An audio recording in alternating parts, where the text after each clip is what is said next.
Good afternoon, boys and girls. We're going to continue practicing our close reading strategies that we began today.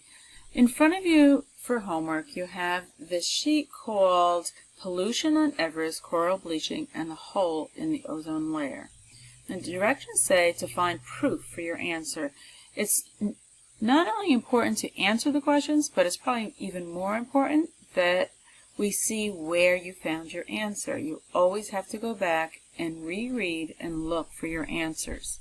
So we're going to use a crayon and colors shown to underline where you found each answer in the text. You're going to need a blue, a yellow, red, purple, green, and orange crayon. So make sure you have those in front of you because you're going to do this with me after I read. Follow along as I read this article. As Earth Day approaches, people take time to consider the impacts they may be having on the environment. Some of our most beautiful and important environmental resources are suffering from human actions. Mount Everest in Nepal, the tallest mountain on Earth, has long been revered by mountain climbers since its summit was first reached in 1953.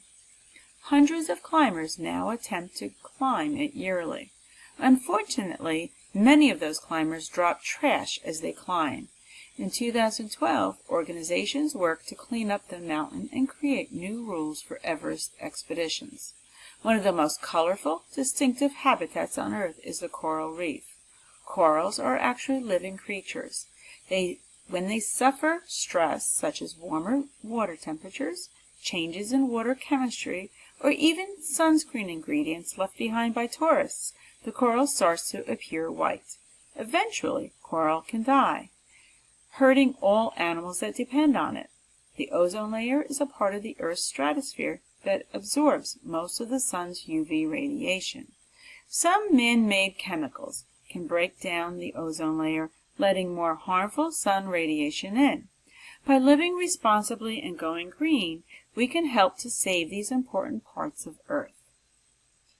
So our first question, who drops trash on Everest? Now let's look back at our article here.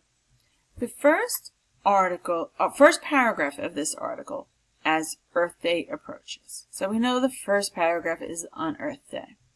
The second paragraph, Mount Everest. Here is our keywords, Mount Everest. So let's underline the keyword Everest here. We're going to use our blue crayon. We know that our answer is going to be in this paragraph that is about Mount Everest. So who drops trash on Everest? So Mount Everest in Nepal, the tallest mountain on Earth, has long been revered by mountain climbers since its summit was first reached in 1953. Is that anything about dropping trash? Not yet. Hundreds of climbers now attempt to climb it yearly. Still nothing about trash. Unfortunately, many of those climbers drop trash as they climb. So let's underline that. Many of these climbers drop trash as they climb. So the keyword trash and Everest. Our next question, or second question, we're going to need our yellow crayon. What does the ozone layer do? So here is our keyword ozone layer. Let's underline that. So our next paragraph, one of the most colorful, distinctive habitats on Earth is the coral reef. That doesn't say it's ozone layer, so let's go to the next paragraph. The ozone layer is a part of the Earth's stratosphere. There's our keyword ozone layer. So what does the ozone layer do? Let's continue reading. That absorbs most of the sun's UV radiation.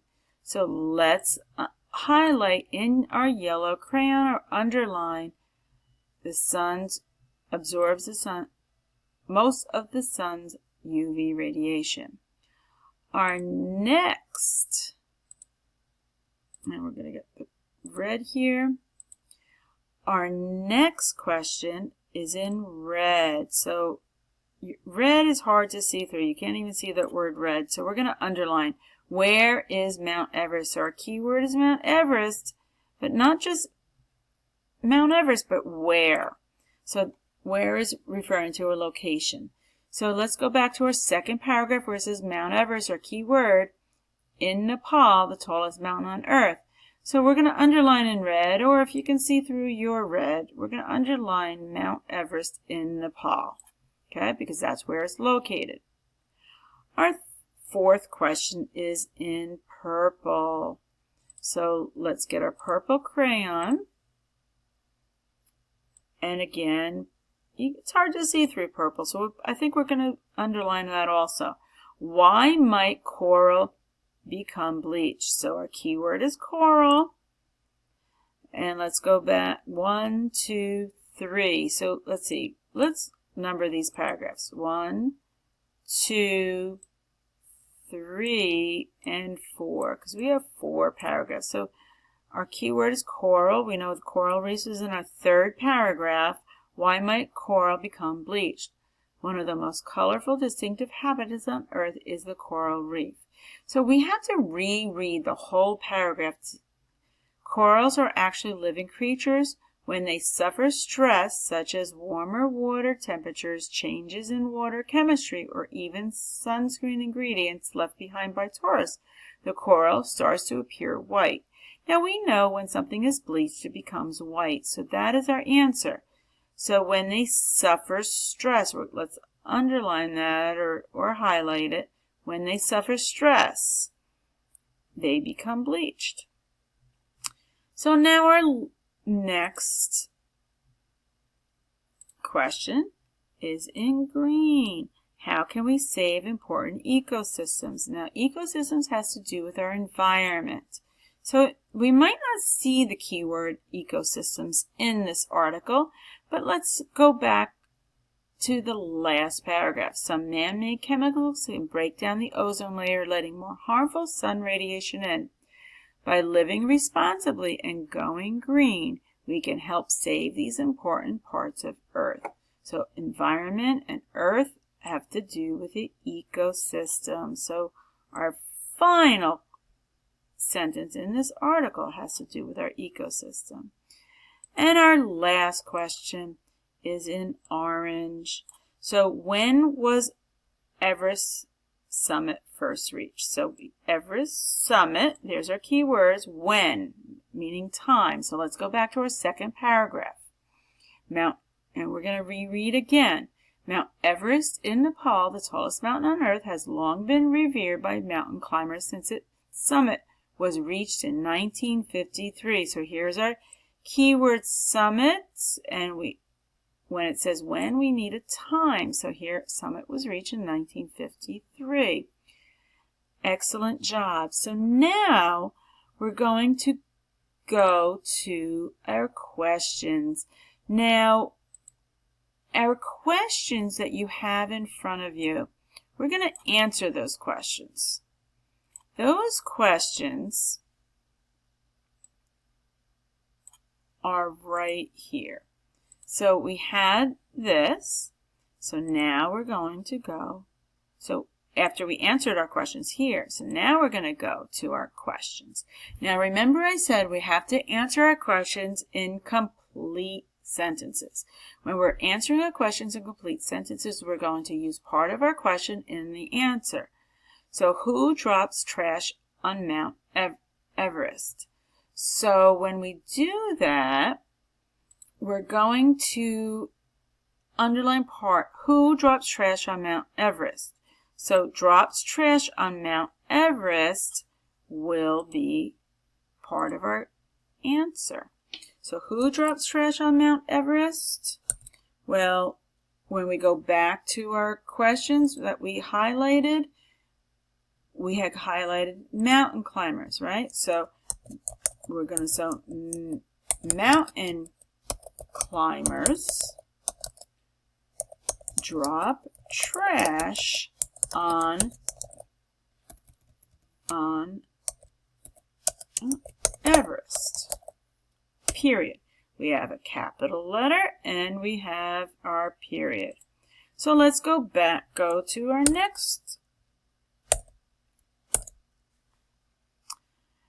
question. What does the ozone layer do? So the ozone layer, we're going to underline that. That's going to be in our answer. So we're going to start. The ozone layer. Go back to where you highlighted. What does the ozone layer do? We said the ozone layer absorbs, right here. And you go back to your sheet because I know that's highlighted for you. The highlighting disappeared from mine right now. So we're going to go back to the ozone layer. Absorbs most of the sun's UV radiation. So the ozone layer absorbs most of the UV radiation. Okay. So you're going, are these questions any different than we just had? No, they're not different at all. So where is Mount Everest?